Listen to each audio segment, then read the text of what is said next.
It's often exciting to look to the future of UNO, what it might be like in times to come.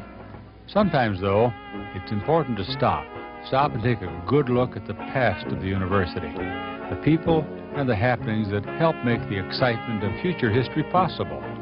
With this in mind, join me for Reflections in Time.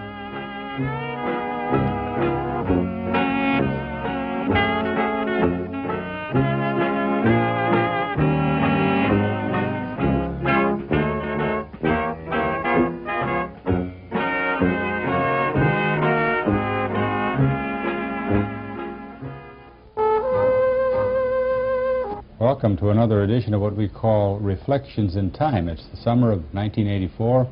We're in what is a relatively new building here on the campus of the University of Nebraska at Omaha. The Health, Physical Education, and Recreation Faculty Lounge is just a beautiful place.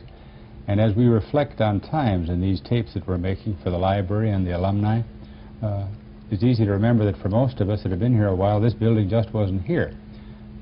But the man who's with me for our taping in this summer of 1984 has been here since before this building, and a number of others were built. It's Ron Pullen, and Ron has been a friend of mine and a colleague for about 25 years. In fact, we might let him in on the secret you told us just before we started, not a secret, but the day we happened to be recording this in summer 1984 is about his anniversary for 25 years at the university, right, Ron? Right, September 1, 1959. You know, Ron, I've known you for every year you've been here.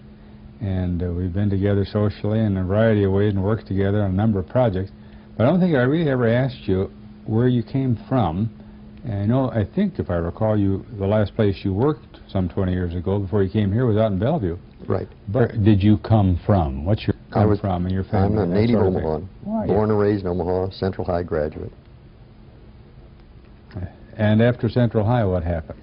I came out to the University of Omaha in 1947. Oh, yeah. And what was it like then? Well, one building, the administration building, and they used to brag it was the only completely air-conditioned university in the United States since they only had one building. Basketball, everything was right there in that building. Now the University Theater was actually a basketball court. It was for plays, basketball, everything, wasn't it? Everything, classes. Mm-hmm. About how big was the enrollment in 1947, right after the war? Right. In 1947, it was about 1,800 students. And then, of course, right at that time, the huge influx of the GIs started coming back, and then it grew quite rapidly for a few years there. Yeah, at that time, 47, 48, there really were a lot of men and some women coming out of service, right, and back, which really helped enrollment, right? Right. In fact, I remember the first football team, they started football in 47 after a break for the war. Yeah, they quit for a while, I think, with the exception of 2 or 3 ball players, they were all GIs, Joe Arenas and some of those that came back. And some of the stars really of the history of football here, but a little older than the normal college player. Yeah, most of my, because I was in the old club, and well, I was 17, 18, most of them were 25, 26. Wow, they were really old by comparison, weren't they? What were you thinking about in those days when you went to college as to what you might want to do? Very honestly, I don't think I would have gone at that time anyway, unless Omaha U would have been here. And the fellows I ran around with in high school, one of you knew very well, Charlie Mancuso. Oh, yeah.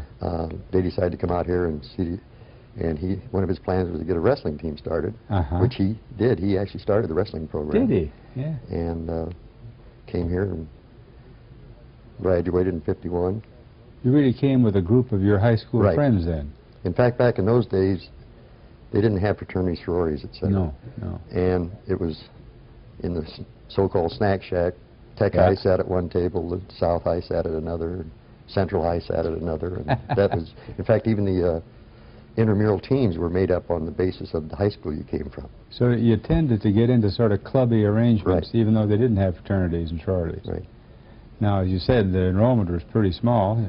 You mentioned the one building campus, but the building you were just talking about, didn't they refer to it as the shack? There were some wooden buildings, weren't there? It's what is now the ceramics lab. Ah, yeah. For just the next few days, I understand. Yeah, that's going to go too now that they're building a parking garage here.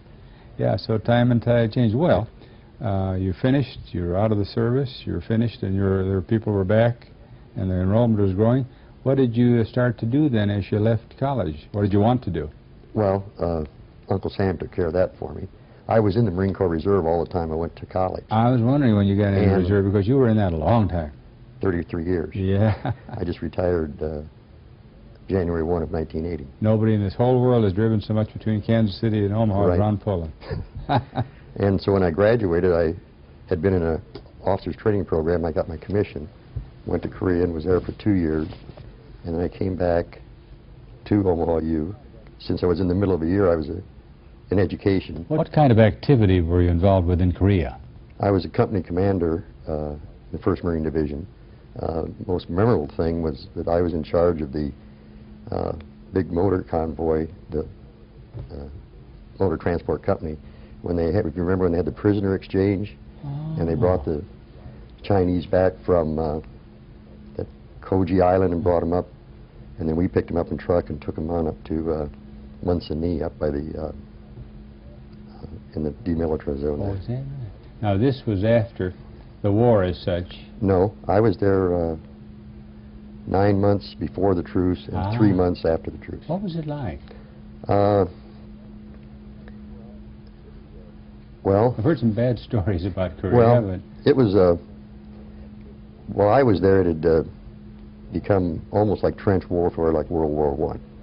The line had been stabilized, 37th, 38th parallel. You're sort of sitting on it. And we just go back and forth. They'd take a hill, and we'd take it back. They'd take a hill, we'd take it back. And there was some very heavy fighting, a lot of people don't remember, right before the truce was signed. And then after the truce, of course, then I came back to Omaha and entered graduate school here at Omaha U. So, but you continued your service attachment for all the years till very recently. Right. Really, haven't you? In fact, I got home on a Saturday and I went to a reserve meeting on Monday night and went, as I say, for 33 years. Yeah, it's an interesting point. I haven't asked anyone this that I recall, but that's a long time in service. What were your attractions for service? I know it gave a person a little additional income, but there perhaps were other things beyond that that you liked. Well, I think, at least I won't speak for the service, but for the Marine Corps, there's a certain attachment that you get. And Spirit of the Corps. Right, and it was still, even during Korea, it was small enough that every summer I would go to summer camp and I'd meet fellows that I'd been over in Korea with or I'd gone through boot camp with. Like classmates, right, almost. and it's exactly the feeling that you have, almost like a fraternity, I think. And if you've gone through something together that relates to war, there's a bond that is kind of and then special. in the latter years, it was very nice because I would take my family with me. And we stayed at places like Coronado, San Diego, Oceanside, North Carolina. One year I even took my company to Puerto Rico, Roosevelt Roads, and spent 2 weeks there, which was very nice. You know, that's interesting, but yet, and I remember you and I visiting from time to time, you seem to do, as the years went along, so much driving and late night. And it got to be kind of a drag, didn't it, going down to Kansas City or so and for weekends, and when other people were taking it easy, you were out going back and forth on non-interstate road, huh? Right. In fact, yeah, I was going back and forth before the interstate was open. Yeah.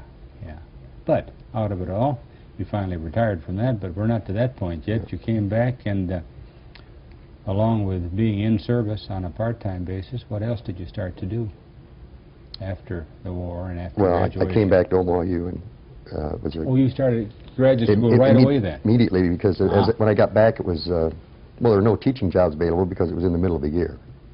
And so I entered summer school and got into graduate school. Your friend Gail Olson was my first teacher. We were talking about that the other day. Is that right? Guidance course that I took. Yeah. And then when I graduated, when I got my degree, and the 2 years I was an intern in the department that I presently am director of. And I went out to Bellevue, was there for 4 years, and I was assistant principal at junior senior high. Oh, you were in administrative work out there. Right. I taught the first year. I was wondering if you taught. I taught junior high the first year, and the second year I became an assistant principal. Do you like teaching? Very much. I'd probably still be at Bellevue if one day after I'd been there 4 years, the superintendent called me in the office and he said, I have a call. He said, I had a call from Milo Bale and just informing me that he was going to offer you a position. Well, I thought maybe that they were adding a person to the audiovisual department. And when I came out to see him, it was to be the director. He knew you from previous times? Right. Yeah. As I said, the school was small enough then. I think Milo knew almost every student on a first-name basis. We'll ask you about people later on, but people who were here in those days sure did know Milo, didn't they? Right. Yeah. Now, so, in other words, you came to work here and began in the job which you still have. You were at that all these 25 Right. years, really. Except at that time I was director of one person besides Yeah. myself. I was going to ask you about the department. I used to have a lot of work done over there, and television stuff and so on, but boy, there weren't many of you over there in fact, the library building. The one lady that was there, Miss Erickson, is still with me. Mm-hmm. She's been here 26 Dee years. Erickson, Right. yeah. And then we gradually added people. But students did most of the work back in those days. We had all student help. You know, even before you took this position, I'd like to have you reflect. You know, the university, as you came here as a student, one building. When you came back and started to work here 25 years ago, what was the campus like then? Well, it was different. It had changed. They'd added a little bit, hadn't they? And they were about to. When I came back, the field house had been added. Mm-hmm. And, of course, Epley, then library. Oh, yeah, you didn't have the field house when you were here as a student before, did you? It was built in '49. Yeah. I wrestled the very first match ever wrestled in the Is field that house. right? First athletic event when it opened in '49. Ah. Because I was a lightweight. Now, back to the campus. It was a little bigger. Now we're growing, and I threw you off there by asking you that question. But we'd added the field house. What else had been added? The library. Yeah, the new library in which That, your in offices fact, that's were where the maintained. audiovisual department was. Yeah, and nice setup, as I recall. Very Mhm. nice for a small staff such as you had. And I then. think they were just finishing. They had just moved into the engineering, not the engineering building. Yeah, or as we called it, I think as we began, Ron, it was the Applied Arts. Applied building. Arts building. That's right. Yeah, and the colleges that we had at that time that you worked with as audiovisual director, did we have all of them that we have now? No, Which ones were here? we had the College of Education. Of which you were Right. attached to? And I was a faculty member also Right, there. right. And Arts and Sciences. And College of Business was Just starting. if just it had starting. been. Yeah. I can't remember 'Cause exactly. it's early 50-ish, Right. as I recall. And Education. oh, and then the College of Continuing Studies Yeah. was quite active in At those. that time it was called adult education, Right. wasn't it? Yeah. But there, really, the education college wasn't of any consequence yet at that No, point, it had was just gone from a department status really to a college Yeah. status under Dean Gorman. So, at that time, in the early 50s, the school still was relatively small, Right. although, as you suggested, it had grown quite a bit. How about facilities? Let's take your part of the campus where you worked, the operation you ran. You had one person in you Right. and D. What kinds of things did you have? I remember course, some the of it because I library- used to come over. The library then was very nice. It was small Yeah. by today's Yeah. compare, but it was a relatively new building at that time. Miss Lord ran it. Miss Lord. Yes. And no, it is a almost brand new Right. facility, right. And for your purpose, it was very adequate in those days, wasn't it? What kinds of equipment did you have that you shared with our various departments? Well, actually, in those days we had television, videotape had not really come in yet No, for our use. no. So we had a few motion picture projectors and a few overheads and a few carousels. We were talking about that the other day with my assistant, Tom Ryan. I think we had, when I took over the department, I think we had 3 carousel slide projectors. And I came up when they were numbering some new ones that we got, and I think they were number 137, 138, and 139. And that just gives you some indication of the growth. Well, and also in those days, faculty small, student body small. Was there much use? Did they use your materials a lot in those days, or was it kind of thin as you started? It was thin as we started. I think we have to give a lot of credit to use of audiovisual material to the armed forces. A lot of your fellows who served in the various branches of service, they were the first to use the overhead projector. The bootstrap program type of people? Right, and then a lot of our professors that came back that had Yeah. military service Right. and had done teaching because they were professors, and they got used to using the overhead projector. Stanley Trickett was a very strong promoter of my department and got me a lot of equipment. Yeah, you know, service people, I never thought of it that way, but they are oriented heavily toward use Right. of audiovisual materials. I don't know quite the other way, but it is, and it still is, Right. I think, from my knowledge of it. So, it started slow, you had a small staff. Did you start to really expand and add people? Take off. Sputnik, Is that right? because as you remember, everybody became quite concerned that our science program was so far behind the other places. Oh, yeah. And there was a huge influx of federal money to buy equipment for the public schools and Right. colleges, and I think that's when it really took off. Yeah, and at that time then there were monies available that we as a university could make Right. use of to develop some of these things. That's exactly right. Because you operated with very piddly budgets, didn't you, to start Yes, out with? very, very small. As the university generally did. Right. Yeah. So, what are some of the first things you started to add? Tape recorder, that is the audio tape recorder, which a lot of people think is an old, it really didn't come into its own until after, well after World War Yeah, II, because the Wallen sacks weren't really here. no. In fact, early when I was in the department, we were still using wire recorders. And You cutting, remember wire recorders? and cutting too? discs, Is that rather right? because we didn't really have the tape recorders. So, the audio recorder were some of the first major Right. purchases then that you made. Made a big impact in your old department, Oh, speech department. yes, indeed, yeah. Now, what are some of the other things that you started to go with? When did you start to add some people? After about 2 years, I believe, I hired a gentleman who's still on our staff out here, but doesn't work for me anymore. But I hired him as a photographer and then as my assistant. Uh-huh. And Who are we talking about? Herb Hines. Oh, yes, yes, I forgot And, that. Oh, yes. Then later, as it got more and more, and because of television, What year are we talking about now, roughly? 60, 61, 61. Early 60s. Right, early 60s. And then because of the growth of Channel 26 and Moeba, remember your old You Moeba? bet. Metropolitan Omaha And which you were Education. running the department at the time, we picked up a full-time artist. I Tom, never remembered your- that really your reason for getting an artist is because a lot of the work Right. we gave you, right? Your friend Tom Palmerton Yeah, was yes. my first graphic artist. And- He was actually half-time, then he taught art half-time. Yeah, I remember that. He did the Mhm. first covers for some of our Right. guidebooks, and they were fine. So that we really, in Channel 26 activity, helped you develop even Right, more a little very bit. much so. And we processed all your slides and Yeah. photography. And Really were, yeah, there was a lot of television Mhm. work in those early 60s, 64, 65, and 66. TV classroom. Yeah. Another thing that you've helped support for so many years, the longest running television show in history, Education Department. I'm quite sure you, like me, think of the university not so much in terms of equipment and facilities as people. Right.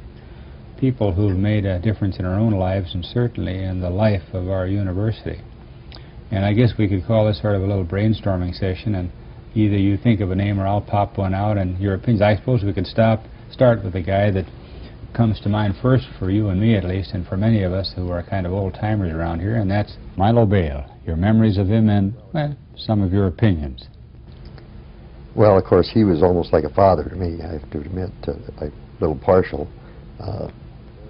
I've worked for some very good leaders, particularly in the Marine Corps, 2 or 3 people that later became commandant, and good administrators, but I don't think you could ever find one any better than Milo from the standpoint of what he got with what he had to work with. I don't think anybody's mentioned him hardly ever without saying that how good he was on handling a dollar. Right. He really did a lot of things, didn't he? Do you have any idea of how he accomplished it? What were some of his strengths that made it possible for him to do this? He was a teacher by background. He wasn't a financier or anything like that. Well, he knew everything that was going on at all times. And that was irritating to some people, wasn't it? I can remember when we were going to move into a new department, and he asked me how many square feet I presently had, and I think I was 20 square feet off, and he let me know. He already knew when he asked me. He was just testing you. Right. Do you have any memories of him in terms of your work and other things on campus? I think we all have things we remember, because he did stand out front. He ran the place. Right. And he was very frugal, but I always found that if you really showed that you had to have it, it was a need, and because most of the growth of the department took place under his leadership. Yeah, your growth as a department came almost completely. Well, of course, he and his business manager later, Harold Kiefhofer, who I would put almost in the same class as far as administering a budget. They found it someplace. It's hard to mention one without mentioning the other. You go back far enough as we leave. We probably come back to Bale again after a while. And I have many fond memories of working with him too, and also perhaps some disagreements at times. But always at least you knew where he stood. Right. Do you go back far enough to remember Charlie Hoff, who was another real giant on campus? Right. In fact, Charlie Hoff, up until just prior to my taking over the department, and when I was a student and graduate assistant, was in charge of, he was the vice president and the audiovisual department was under him. I knew him very well. So you really related to him. Right. Now you hear a lot of baddies about Charlie Hough. How did you get along with him? Well, I was in a relationship that I didn't have much to say. I was a graduate assistant in the department that he was over. But what were your impressions? Let's put it that way. Well, he was a very strong administrator, and I can't explain it. I don't think that a lot of people objected to his brusque manner, I think. Mm-hmm. And he would just walk in your office and say, at least I saw him do that to my boss. And I mean, I think it could have been handled easier, because even as what they've said about Milo, I never saw Milo operate that fashion, although colleagues tell me he did that. A little bit lacking in tact, perhaps, huh? Yes, I Boom, think so. right to the point. Mm-hmm. Yeah. You mentioned Harold, and let's stop with him. That's one of my regrets, is that we don't have him on one of these tapes like you and I are doing this year. We just don't have that memory of this great guy. What kinds of attachments? How did you work with Harold Kiefoff? He touched all our lives out for so long. I knew Harold when he was a student out here. Oh, did you? Back in the late 40s? Right. He came back from, he was a Navy veteran. Yes. A lot of people don't realize that. In fact, he was not a polio victim until after the war was right. And of course he went through our business program and just pretty much stayed right on. And so I know him for a long time. Plus, his wife was from my old neighborhood.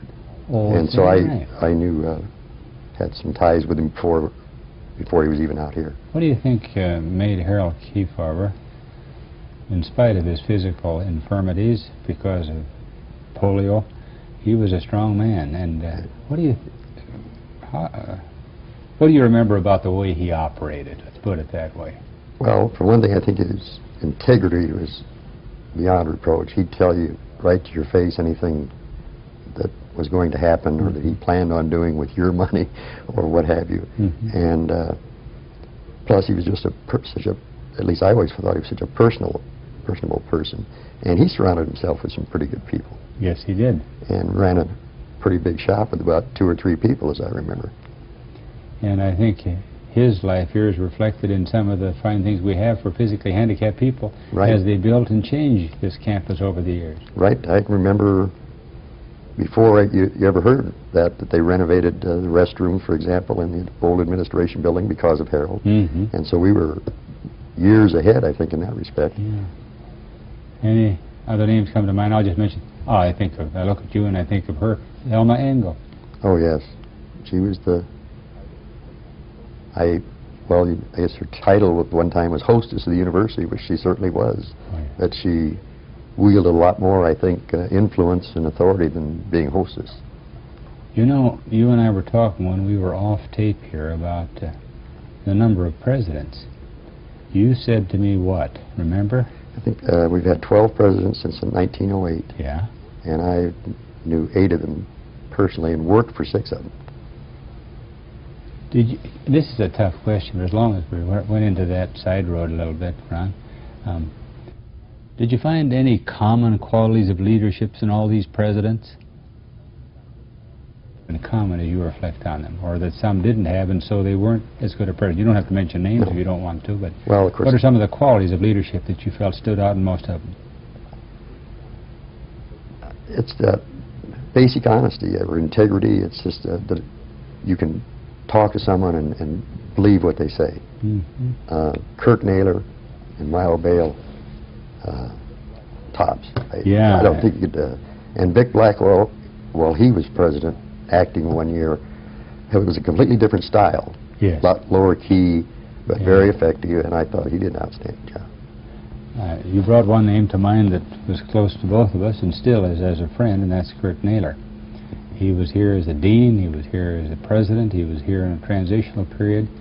In fact, you and I and the librarian, all 3 reported to him. We did indeed. We reported to him. And best boss I ever had. Amen. In many ways, he was straight from the shoulder, too, and very helpful in what we were trying to do in those days. And to me, largely responsible for the development and expansion of television over here, that sort of thing.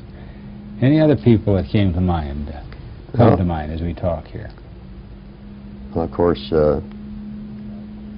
Dean Lucas. Yes. Rod Crane. What are your memories of Rod Crane? I don't think anyone has mention Rod on tape, and I'm sorry too we don't have him on one of these tapes. He was a gentle man, as we all remember. I had him as an instructor, but when I came out here in '59, he still had a position assistant to the president. Yes. Which, even though he wasn't, it was kind of just a confidant, I think. Right. And as you remember, because you were hired near at the same time I was, when you got hired, you got interviewed by every dean on the campus. You got to and talk it took to all day long. And when I went to see Rod, he remembered me and he gave me some pointers on what to say and what not to say to Milo.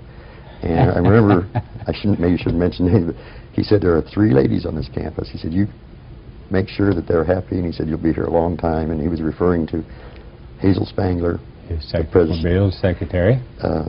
The one you just mentioned, Mabel L, and Velma Titzel, who works in the business office. In the business office. And he was certainly right. Yes, they did wield a lot of good influence on so many of us here in every aspect of the university. And at that time, when it was smaller, it was easier. There weren't as many layers of administration and people above us to get to. There weren't many people between you and Bale, for example, the leadership, right? And I knew that the office was always open if I did need to. Another name that you haven't mentioned, and I'll pick your memory, but I thought of it before you did, and that is a friend of both of ours, and that is Don Flaster. Oh, yes. How did you relate to him, as other than being a friend of his?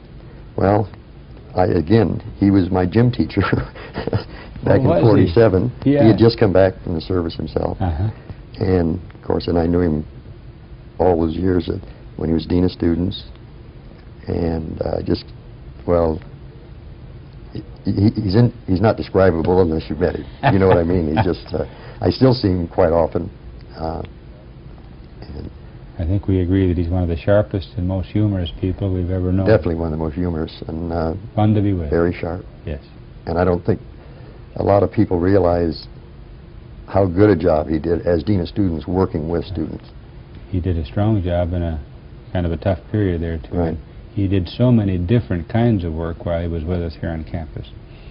You know, let's leave people for a while, Ron. On this tape, I think we have 5 or 6 minutes left, and one of the things you've seen in 25 years and more as a student before you came to work full-time is just the physical change of the campus, additional acres and additional buildings.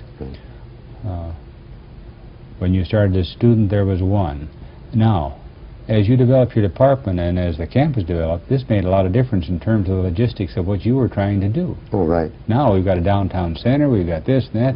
You're kind of spread out, aren't you? Oh, yes. In fact, I fortunately, again, and I credit Nate Naylor and people like that on almost all the buildings that were built, I was on the building committee to have input for the audiovisual requirements, which makes a lot of difference if they do it when you build a building. Oh, yeah. And in fact, I was chairman of the building committee for the College of Education built, Kaiser Hall. And I was in which you were housed for a long time. Right. And as it grows, we now have to keep equipment in various closets throughout the campus. I have a supervisor that is actually stationed down at Peter Kiewit Center, and we have a beautiful center down there. It's probably one of the best equipped centers of that type, and even up to and including a satellite dish. That's a separate entity, though. It's sort of a off-campus unit of your own, isn't it? Yes. Now, I think what you got into there is really kind of interesting.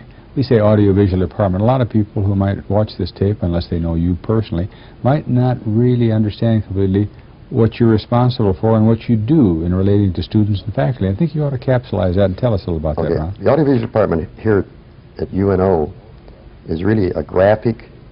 We do all the graphic productions on campus, almost all the photographic productions, including filming athletic contests and so forth, plus all what is normal audiovisual equipment, 16mm projectors and so forth. And we supply the entire, well, more than the campus. We supply the off-campus, if courses are taught at a church someplace or down PKCC, off at Air Force Base. We've even, in conjunction with the small business, we've even sent equipment as far as Scotts Bluff. Wasn't there a time when generally you never sent equipment anyplace, hardly off campus, right? Right, we have it all over now. Yeah. In fact, we have, I think, somewhat unique in that our faculty, staff, and students can borrow equipment anytime. Weekends, we have students check out a $3,000 videotape unit. Much problem with loss or damage of equipment? Very rarely. Is that right?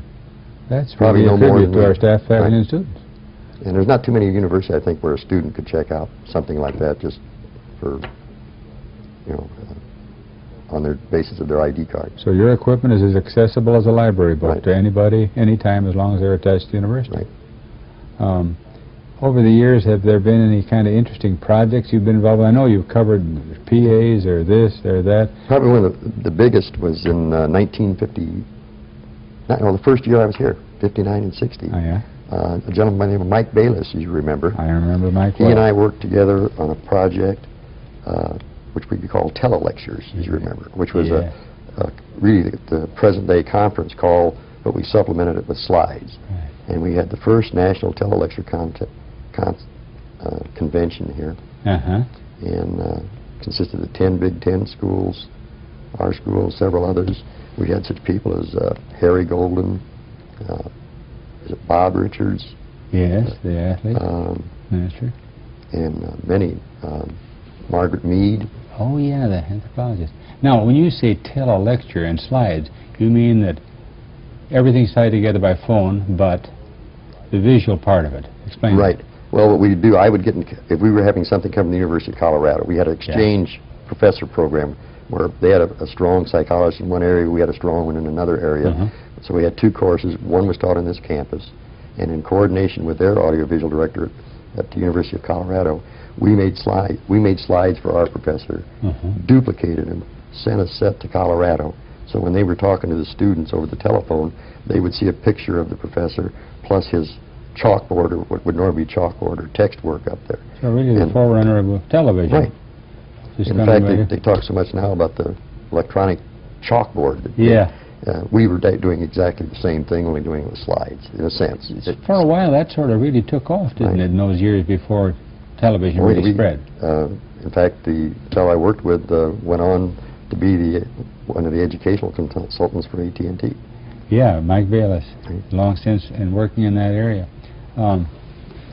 In your business generally, Ron, as you work with campus and the community and around the country, have there been a lot of changes in your kind of work, or is it the basic pattern of what you do and the things you loan, rent, buy much the same? No, the technology, of course, just recently, videotape is just, videotape, the two big things I think are videotape use in the classroom and outside the classroom, and your so-called multimedia.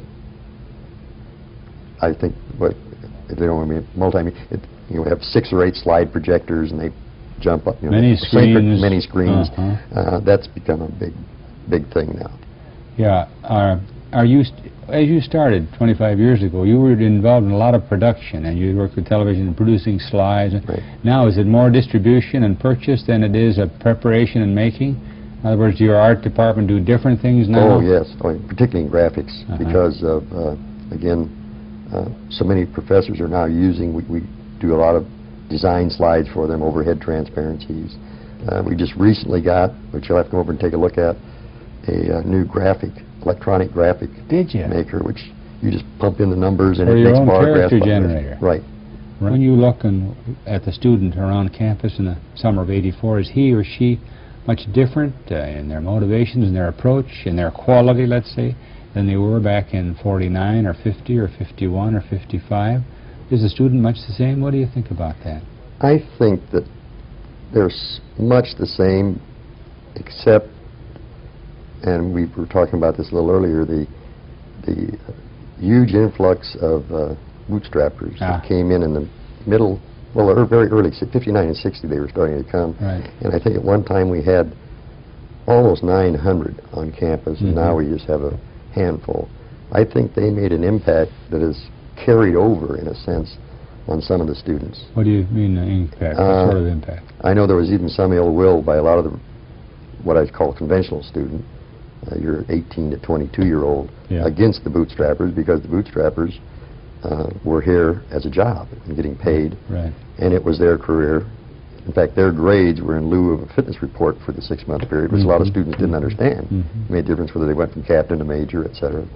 And so they came out here and worked an 8-hour to 12-hour day, and they were tough. They were what they call the curve busters, as you well know. And other names, but they did. But I think in the long haul, they added a great deal. And now we've got a new, kind of a newer phenomena coming along in the last few years, is we've had a relatively high influx of foreign students. Yes. Which yes. we didn't really have before that. And I think they have added a lot to the campus. I know I've gone to the last couple foreign student banquets that they have, and I think it's added a great deal. We are becoming a sort of a world campus now, and I think it's great for those of us from around home and for the foreign students too. And in the classes that I teach, it I think made quite a bit of difference. Those are two good areas. Then another event that was big, that some people liked, that some people detested, people didn't want, others did, and that was our merger, or our amalgamation with the university system. That happened during our time together here. The merger affect you and yours? Well, to go back a little before that, twice I worked very hard and was deeply involved in mill levy campaigns. We went for increase in mill levy twice. Failed both times. And why do you think they just didn't quite make it? Well, it's that whole thing. It's pretty tough to get people to vote for a tax. Like everybody said, we didn't do a good job of selling it. Well, there were a lot of political factors, I think, within the community. But nonetheless, we didn't get it. And very honestly, I feel that we probably wouldn't be here today if we hadn't gone through with the merger. Because I was closely involved, as you were, with departmental budgets, and you know what the situation was. And particularly as inflation took hold, if we were still private, we'd have to be charging such a horrendous tuition to students that we'd price ourselves out of the market, I think. 5 times what they pay now, perhaps, and so on. Yeah. So in other words, the merger, in your opinion, had to be almost. I think so.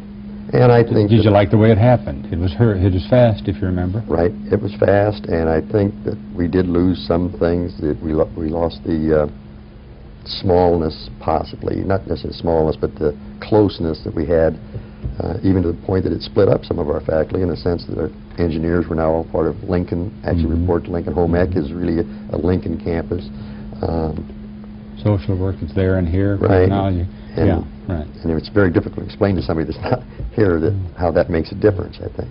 We're together, but we aren't in some ways, and it spreads it out a lot. And we have lost some of the closeness. Overall, do you think it's been good?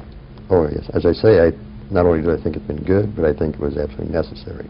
Even if we didn't like it, I think, and a lot of people that were very much felt that much way at the time, I think it turned around a little bit. They still, I think now they realize that they probably might not even have their job if we hadn't been the merger. Yeah. As you think of the university that you've been a part of for so long now, from 1947, 8 in there till now, is it the same kind of university that it was when you began here as a student in terms of the basic educational activity available? It's tremendously different than when I started, I think, in 47.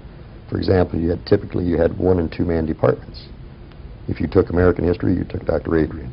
If you took English, you took Dr. Allen, I believe, or Dr. Wardle. If you took political science, you took a Professor Doherty. He was the only one we had. And also the offerings were not nearly as diverse. We had no criminal justice. We had no social work.